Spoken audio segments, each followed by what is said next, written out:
ओम शांति। 25 मई 1974 बाबा के अव्यक्त मधुर महावाक्य। मुरली का टाइटल है विश्व कल्याण के निमित्त बनी आत्माओं के वचन भी सदा कल्याणकारी। बाबा कहे, आवाज़ में आने और आवाज़ से परे होने में कितना अंतर है? क्या इसके सभी अनुभवी बन चुके हो? माइक में कुछ आवाज़ क्लियर नहीं था। बाबा कहे, देखो, आवाज़ अगर यथार्थ नहीं है तो अच्छा नहीं लगता है ना।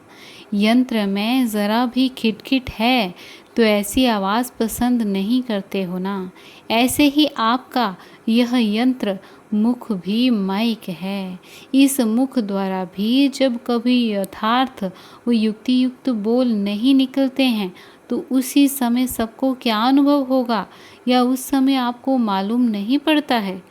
जब स्थूल यंत्र का आवाज़ भी पसंद नहीं करते हो तो नेचुरल मुख द्वारा निकला हुआ बोल व आवाज़ स्वयं को भी और सर्व को भी ऐसे ही अनुभव होना चाहिए। अगर यह महसूस करो तो इस घड़ी से क्या परिवर्तन हो जाएगा। क्या जानते हो, इस घड़ी से सदाकाल के लिए व्यर्थ बोल, विस्तार करने के बोल, समय व्यर्थ करने के बोल और अपनी कमजोरियों द्वारा अन्य आत्माओं को संग दोष में लाने वाले बोल सब समाप्त हो जाएंगे। महान आत्माओं के हर बोल को महावाक्य कहा जाता है। महावाक्य अर्थात महान बनाने वाले वाक्य। महावाक्य विस्तार के नहीं होते। जैसे वृक्ष के अंदर बीज महान है और उसका विस्तार नहीं होता है, लेकिन उसमें सारा सार होता है, ऐसे ही महावाक्य में विस्तार नहीं होता किंतु उसमें सार होता है। क्या ऐसे सार युक्त, युक्ति युक्त, योग युक्त, शक्ति युक्त, स्नेह युक्त, स्वमान युक्त और स्मृति युक्त बोल बोलते हो? जैसे आजकल की दुनिया में जो विनाशी पद धारण करने वाली विशेष आत्माएं हैं, वह भी अपने हर बोल को चेक कर फिर ही बोलती हैं कि कहीं मेरे द्वारा ऐसा कोई एक बोल भी ना निकले जो देश में व साथियों में संघर्ष का आधार बने। ऐसे ही विश्व का कल्याण करने के श्रेष्ठ कार्य में निमित्त बनी आप श्रेष्ठ आत्माएं हो। आपकी विश्व में विशेष स्थिति है। आपको यह भी चेक करना है कि मेरे द्वारा जो भी बोल निकलते हैं, क्या वह सर्व के व स्वयं के प्रति कल्याणकारी हैं। व्यर्थ की तो बात ही छोड़ दो, लेकिन अभी की स्टेज के अनुसार ऐसा कोई भी शब्द मुख से नहीं निकलना चाहिए जिसमें कल्याण का कार्य समाया हुआ ना हो। पहले भी सुनाया था कि आप विशेष आत्माओं के हर बोल के महत्व का यादगार अब तक भी भक्ति मार्ग में चलता आ रहा है। वह कौन सा है? आपके हर बोल के महत्व का यादगार भक्ति मार्ग में कौन सा है? गीता तो ज्ञान का यादगार है। प्रैक्टिकल लाइफ में वह महत्व वर्णन करते हैं। देखो, आजकल की भी जो महान आत्माएं हैं तो भक्त लोग उनके हर बोल के पीछे सत्य वचन महाराज कहते हैं। चाहे व्यर्थ हो और चाहे गपोड़ा भी लगता हो, फिर भी समझते हैं कि महान आत्माओं के बोल हैं तो ये महत्व रखते हैं। सत्य वचन महाराज का ये यादगार कब से आरंभ हुआ? पहले यथार्थ प्रैक्टिकल में चलता है, फिर भक्ति मार्ग में सिर्फ यादगार रह जाता है, यथार्थ नहीं होता है। तो जब भक्ति मार्ग में भी हर बोल का महत्व इतना अभी तक भी है, जो अंतिम घड़ी तक भी देख व सुन रहे हो, तो ऐसे महत्व वाले बोल जिसमें सत्यता तथा विश्व का कल्याण हो, क्या ऐसे हर बोल निकलते हैं?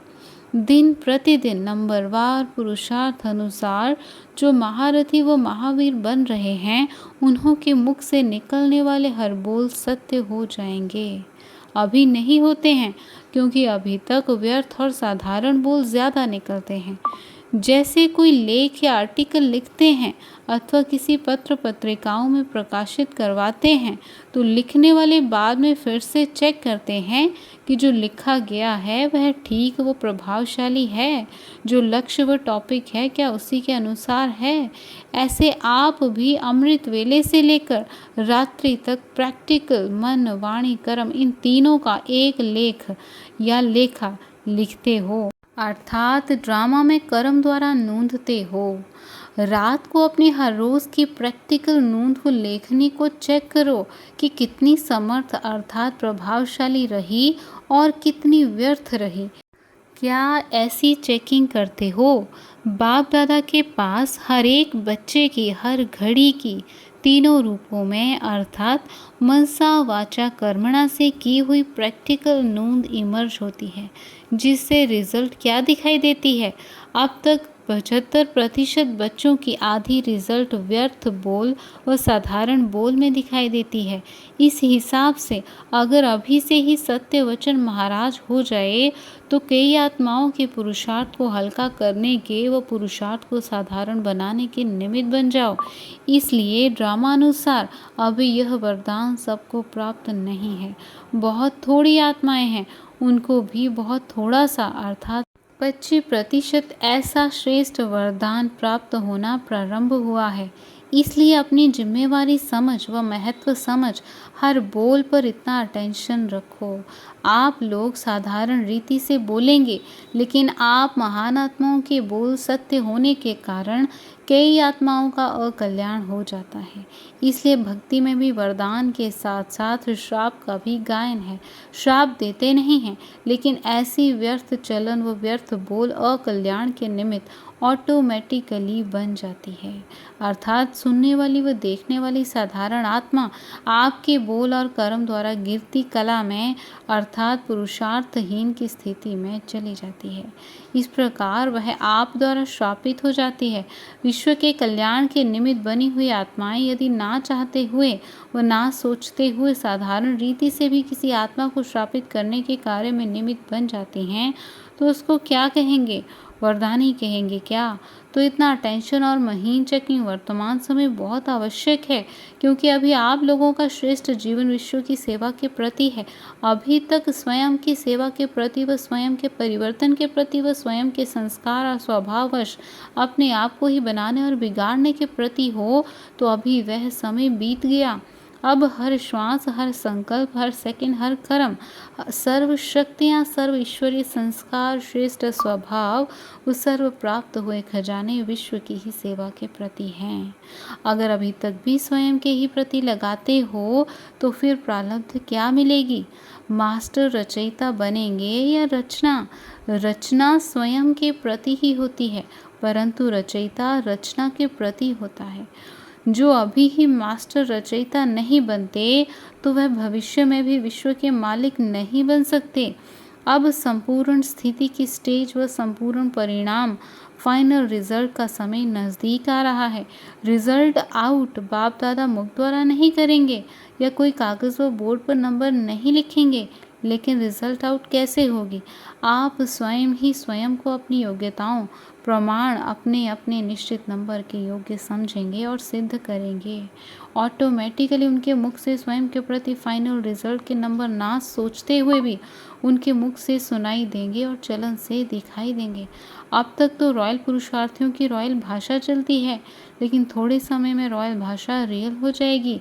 जैसे कि कल पहले का गायन है रॉयल पुरुषार्थियों का। इतना भी स्वयं को बनाने का पुरुषार्थ करें, लेकिन सत्यता रूपी दर्पण के आगे रॉयल भी रियल दिखाई देगा। तो आगे चलकर ऐसे सत्य बोल, सत्य वृत्ति, सत्य दृष्टि, सत्य वायुमंडल, सत्य वातावरण और सत्य का संगठन प्रसिद्ध दिखाई देगा। अर्थात ब्राह्मण परिवार एक शीश महल बन जाएगा। ऐसी फाइनल रिजल्ट ऑटोमेटिकली आउट होगी। अभी तो बड़े बड़े दाग भी छिपाने से छुप जाते हैं, क्योंकि अभी शीश महल नहीं बना है जो कि चारों ओर के दाग स्पष्ट दिखाई दे जाएं। जब किनारा कर लेते तो दाग छिप जाता है।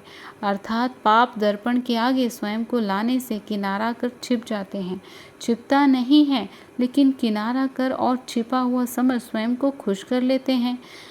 बाप भी बच्चों का कल्याणकारी बन अनजान बन जाते हैं, जैसे कि जानते ही नहीं। अगर बाप कह दे कि मैं जानता हूँ कि यह दाग इतने समय से व इस रूप से है, तो सुनाने वाले का क्या स्वरूप होगा? सुनाना चाहते भी मुख बंद हो जाएगा, क्योंकि सुनाने की विधि रखी हुई है। बाप जबकि जानते भी हैं तो भी सुनते क्यों हैं? क्योंकि जब स्वयं द्वारा किए गए कर्म व संकल्प स्वयं वर्णन करेंगे तो ही महसूसता की सीढ़ी पर पाँव रख सकेंगे। महसूस करना या अफसोस करना या माफ़ी लेना बात एक हो जाती है। इसलिए सुनाने की अर्थात स्वयं को हल्का बनाने की या परिवर्तन करने की विधि बनाई गई है। इस विधि से पापों की वृद्धि कम हो जाती है। इसलिए अगर शीश महल बनने के बाद स्वयं को स्पष्ट देख करके स्पष्ट किया तो रिजल्ट क्या होगी यह जानते हो? बाप दादा भी ड्रामा प्रमाण उन आत्माओं को स्पष्ट चैलेंज देंगे तो फिर क्या कर सकेंगे। इसलिए अब महसूसता के आधार पर स्पष्ट हो अर्थात बोझ से स्वयं को हल्का करो, तब ही डबल लाइट स्वरूप अर्थात फरिश्ता व आत्मिक स्थिति स्वरूप बन सकेंगे। अच्छा, रहमदिल बाप के रहमदिल बच्चे श्रेष्ठ और सदा स्पष्ट दर्पण रूप दिव्य मूर्त ज्ञान मूर्त सदा हर्षित मूर्त सर्वाकर्षण से दूर रूहानी आकर्षण मूर्त दिव्य गुण मूर्त सर्वात्माओं के कल्याणकारी कल्याण के आधार मूर्त ऐसी महान आत्माएं और सर्विसेबल आत्माओं को बाप दादा का याद प्यार और गुड नाइट व नमस्ते। अच्छा, ओम शांति।